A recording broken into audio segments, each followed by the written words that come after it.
IPD India Live, India's voice to the world. This is Deepika, and coming up in the next 30 minutes.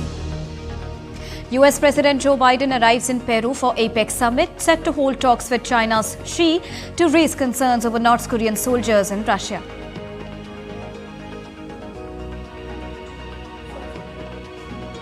Sri Lankan President Anura Kumara Dissanayike's party set for a landslide victory, garner 63% of the vote after more than half of ballot counts. US President-elect Donald Trump makes flurry of picks for his top team, taps RFK Jr. for Hill Secretary Todd Blanche to be the Deputy Attorney General.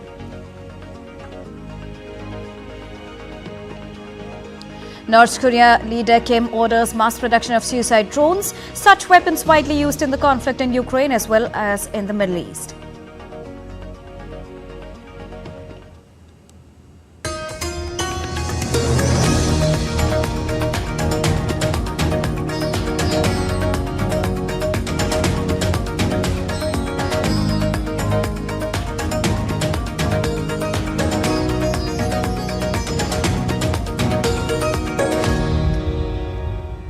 A very good morning to all our viewers. Let's begin with the top update.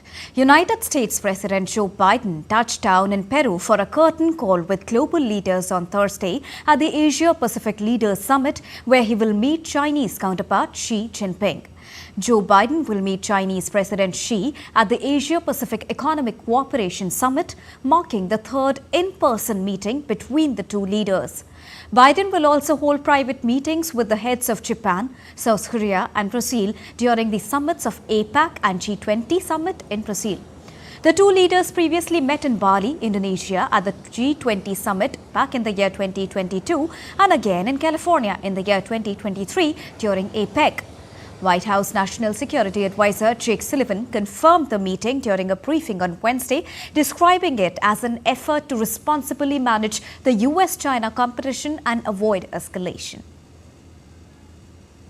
With respect to his meeting with President Xi, I don't expect him to pass messages. Obviously, President Trump, when he comes into office, will have his opportunity to engage directly with President Xi. But I will observe that transitions are uniquely consequential moments in geopolitics. They're a time when competitors and adversaries can see possibly opportunity because you have this change in government here.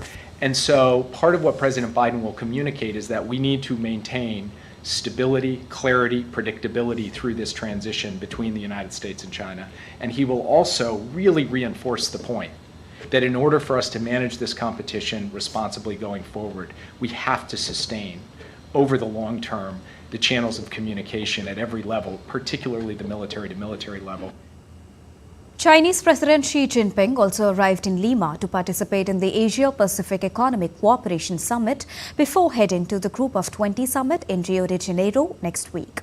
Xi Jinping was welcomed in Lima ahead of the inauguration ceremony of the Chancay port, a majority Chinese-owned megaport that is expected to become a major shipping hub for the Belt and Road Initiative. Peru's President Dina Boluarte greeted her Chinese counterpart at the National Palace on the APEC summit, where Xi is scheduled to attend to meet with other Asia-Pacific leaders.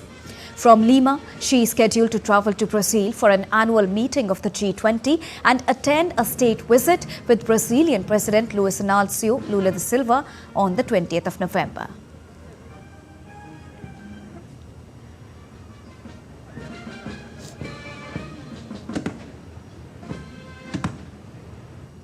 US President-elect Donald Trump has been selecting his top team since winning the election last week, with 3 names announced recently. Trump picked 3 members of his criminal defense team, including lead attorney Todd Blanche, to serve in senior roles at the Justice Department. Trump nominated Blanche, who defended him at hush money trial this year, who will serve as the Deputy Attorney General, which is the second highest position at the Justice Department.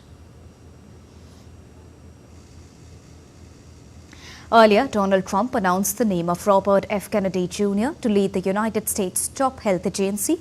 In a post on X, Kennedy vowed to work to end chronic disease, clean up corruption, and provide Americans with the data they need to make informed decisions, vowing to Trump he would work to make America healthy again. Kennedy ran for president in this year's election as an independent before dropping out in August and endorsing Trump in exchange for a role in Republicans' administration. Trump has also nominated U.S. Securities and Exchange Commission Chairman Jay Clayton to serve as Manhattan's top federal prosecutor. Clayton, who's a lawyer at Sullivan and Cromwell, who specializes in mergers and capital raising, is a political independent who developed a reputation while at the SEC for trying to forge consensus with the agency's Democratic commissioners.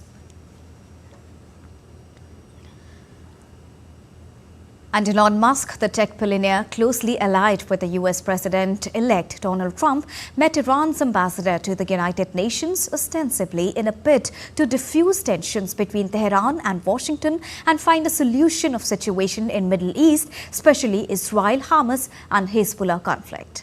Now, according to the U.S.-based newspaper, the New York Times, that reported on Thursday, Musk met Ambassador Amir Saeed Iravani, and the Iranian sources described the meeting as a positive one. The two met for more than an hour at a secret location on Monday. The meeting has been kept secret by both the sides that has big repercussions on ongoing conflict in the Middle East, with millions of Palestinians who are homeless and Gaza almost like a rubble area.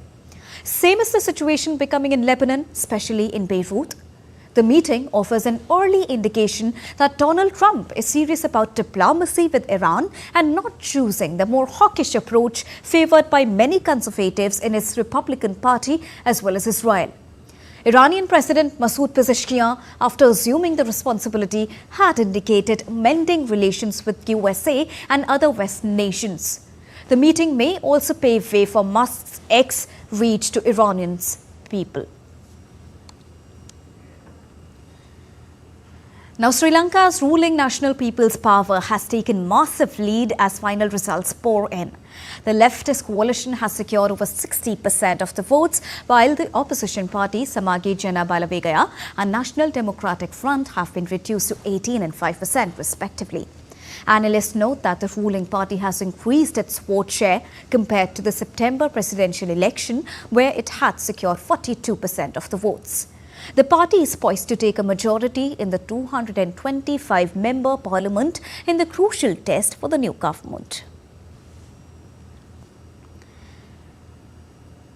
Now, North Korean leader Kim Jong-un has ordered the mass production of suicide attack drones, state media reported on Friday, after he witnessed a test of the weapon system a day earlier. Kim Jong-un oversaw the tests of drones designed to hit both land and sea targets produced by North Korea's unmanned aerial technology complex. Korean Central Agency reported that Kim underscored the need to build a serial production system as early as possible and go into full-scale mass production. Kim expressed satisfaction with the new drones, saying drones emerged as an essential requirement in military aspect nowadays. Now, this comes as Israeli army continued its offensive on Hezbollah-controlled suburbs in Beirut's southern suburbs as well as in Syria. Israeli military claimed that they were targeting weapons warehouses and other Hezbollah sites. Military spokesperson on Thursday said that they will attack any attempt to bring arms to Hezbollah from Syria. The statements came after Syria's state news agency reported an Israeli airstrike in Syria, hitting a bridge near the border with northern Lebanon. We are identifying rockets and other weapons that Hezbollah is launching at Israeli territory that were manufactured in Syria and were given to Hezbollah from Syria. We will attack every attempt to bring weapons from Syria to Hezbollah, and we will attack all infrastructure we identify in Syria whose purpose is to produce weapons for Hezbollah. Meanwhile, Hezbollah claimed to have targeted a military intelligence base in Israel's Tel Aviv. Now, the United States continued its diplomatic efforts to secure a ceasefire in Lebanon, with the U.S. ambassador to Lebanon submitting a draft truce proposal to the country's parliament on Thursday. Sources said that the draft was Washington's first written proposal to pause the fighting between Israel and Hezbollah in at least several weeks, adding that it was a draft to get observations from the Lebanese side.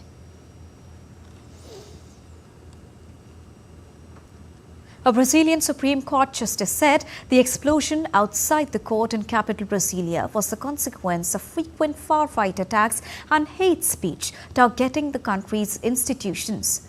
Justice Alexandre III Moraes said on Thursday that the suicide bomber who tried to get into the top court had intended to blow up the building.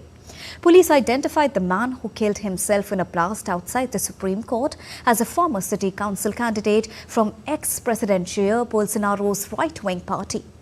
2 explosions took place near Brazil's Supreme Court on Wednesday night, prompting an evacuation of the area and killing 1 person who the police said was believed to be the attacker. The explosions outside the court, that federal police called attacks, raised security concerns days ahead of the G20 summit scheduled to take place in Rio de Janeiro and Chinese President Xi Jinping's visit to the capital, Brasilia.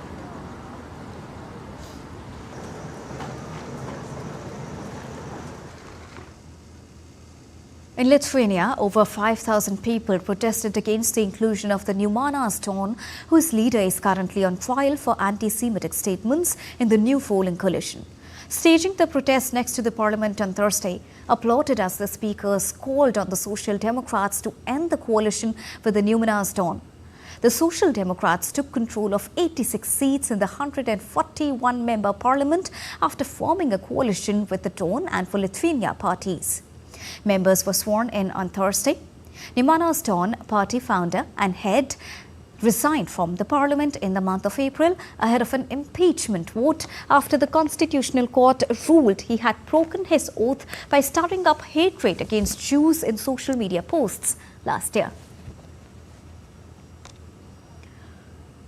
The United Nations nuclear watchdog chief, Rafael Grossi, met Iranian President Masoud Pezeshkian for the first time since Pezeshkian was elected in the month of July.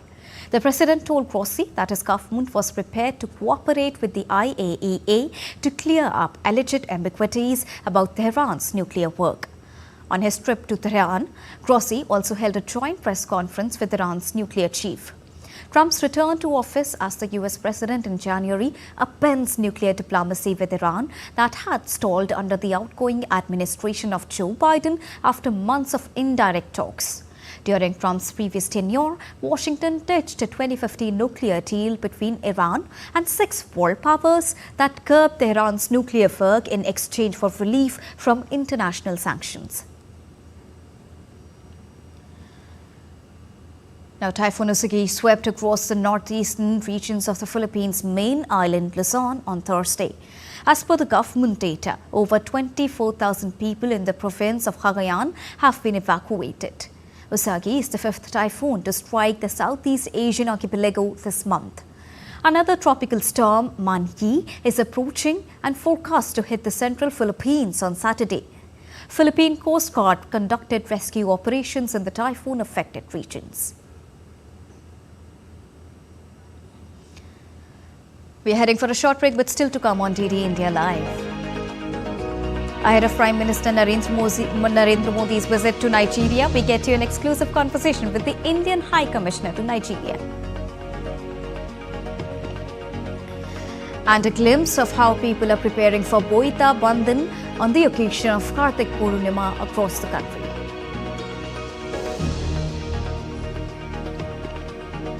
And India all set to face South Africa in 4th and final T20I at the Wanderers today.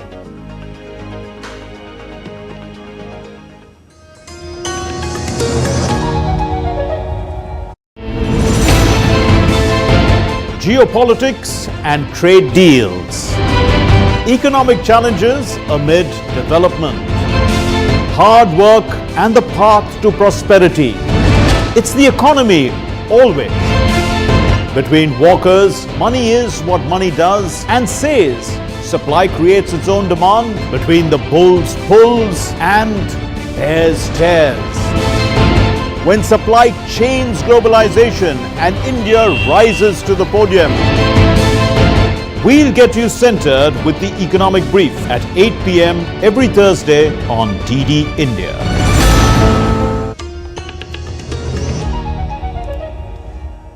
Welcome back. After that short break, you're watching DD India Live.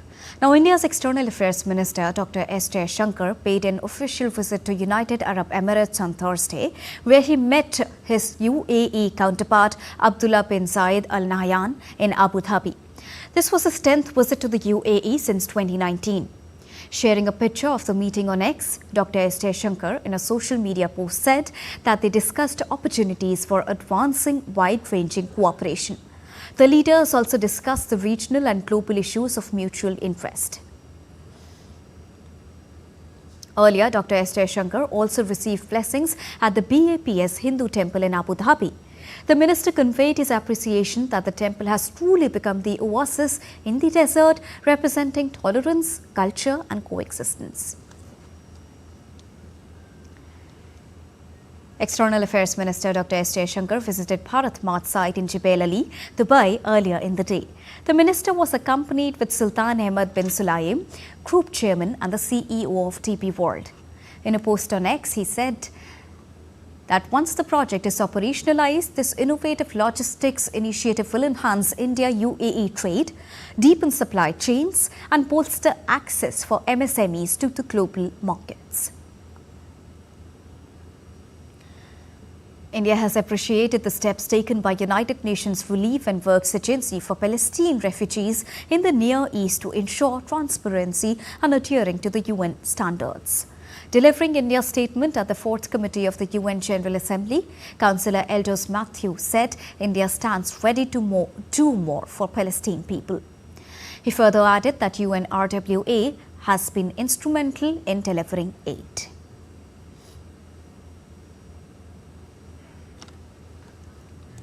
People of Palestine are in dire need of humanitarian assistance. We have been calling for safe, timely, and unimpeded humanitarian supply to the affected population. As we have repeatedly demonstrated in the past, India stands ready to do more for the Palestinian people. We are committed to carrying out human-centric projects for the people of Palestine in diverse sectors. India hopes that UNRWA would be able to continue its instrumental role of delivering assistance to the people. Now, India will renew a request made to Canada in 2023 for the extradition of Khalistani radical and designated terrorist Arsh Singh Gill, alias Arsh Dalla, following reports of his arrest in that country. In a response to media queries regarding the arrest of a designated terrorist in Canada, MEA official spokesperson Ranthir Jaiswal said that in a statement, Arsh is a proclaimed offender in over 50 cases of murder, attempt to murder, extortion and terrorist acts including terror financing. He said in May 2022, a red corner notice was issued against his name. Arsh was designated in India as an individual terrorist in 2023 and India had requested the Canadian government for his provisional arrest in July 2023, but it was declined. Jaiswal expressed hope that Canadian government will extradite or deport Arsh to face justice in India.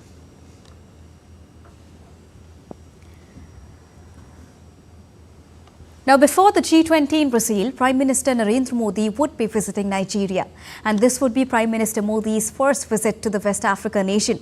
DD India correspondent Vishal Paristo caught up with the Indian High Commissioner to Nigeria in Abuja to find out more.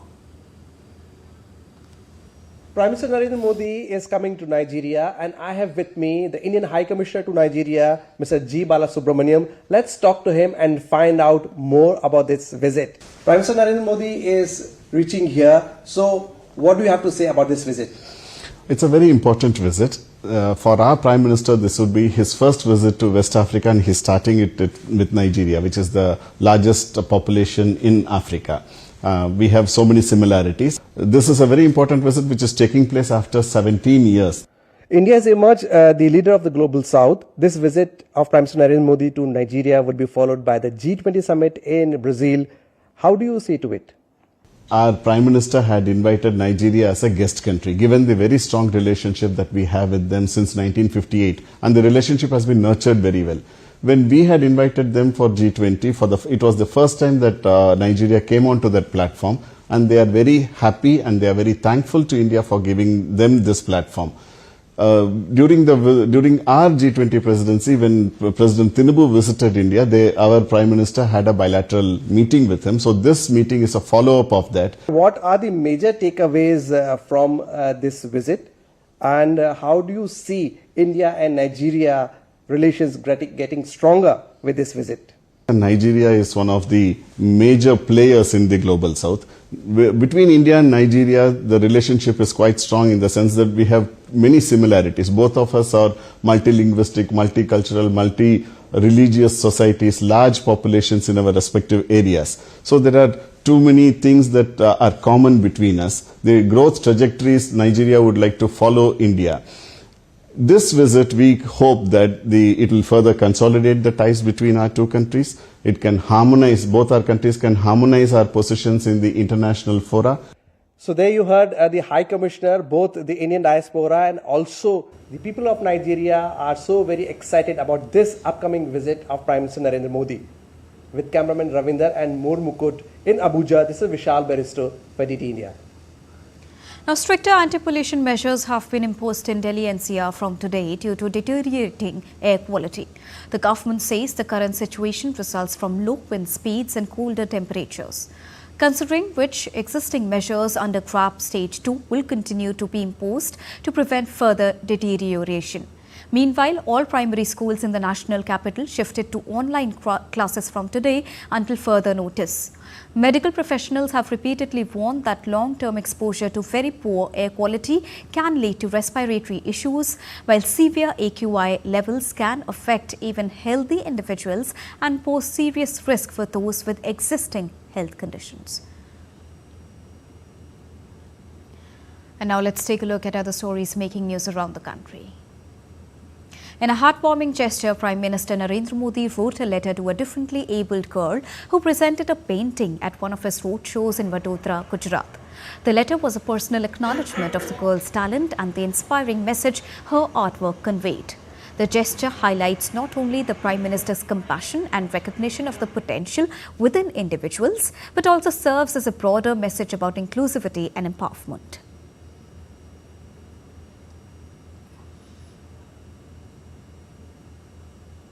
On the occasion of Kartik Purnima, celebration of marking the end of the monsoon season and the beginning of the winter is underway. This festival holds immense cultural and historical significance and is one of the most cherished traditional celebrations of the state. People gather for feasts, perform folk dances like Chau, Sambalpuri and Gotipua, along with the playing of traditional instruments such as the Mardala and Khanta. And devotees take holy dip on the occasion of Kartik Purnima, the festival that falls on the full moon day of the Hindu month of Kartik, usually in November, that holds immense religious significance for Hindus across the country and especially in Varanasi, where the Ganges is revered as a goddess. And now updates from the world of sports. India and South Africa are all set to lock horns for the last match in the 4-match T20I series at the Wanderers on Friday, with the visitors aiming for a 3-1 victory, while the hosts will look to tie the series at 2-2. India is currently leading the series by 2-1, registering a remarkable comeback victory at the Centurion earlier. Centuries from Sanju Samson and Tilak Verma did the trick for Team India, and the return to form for Abhishek Sharma added depth to India's overall performance. In tennis, Taylor Fritz has moved closer to the semis of the season-ending ATP finals after beating Alex de Minaur by 5-7, 6-4, 6-3 in their last group game on Thursday. The match also marked the first time a deciding set was played at this year's tournament, as Fritz bounced back from a set down with a dominant display in the second set and the third set. US Open runners-up Fritz can qualify for the Final Four if Sinner takes a set in his match against Medvedev. However, the American will be eliminated if Medvedev beats Sinner in straight sets. Moving on, in Tamil Nadu, devotees thronged to witness the Muthalamman Temple Car Festival at Kaliyapatti in Madurai district. The event witnessed enthusiastic young men pulling the car with spiritual fervour. This vibrant and deeply spiritual festival, dedicated to deity Muthalamman, is a grand display of devotion, tradition and community celebration.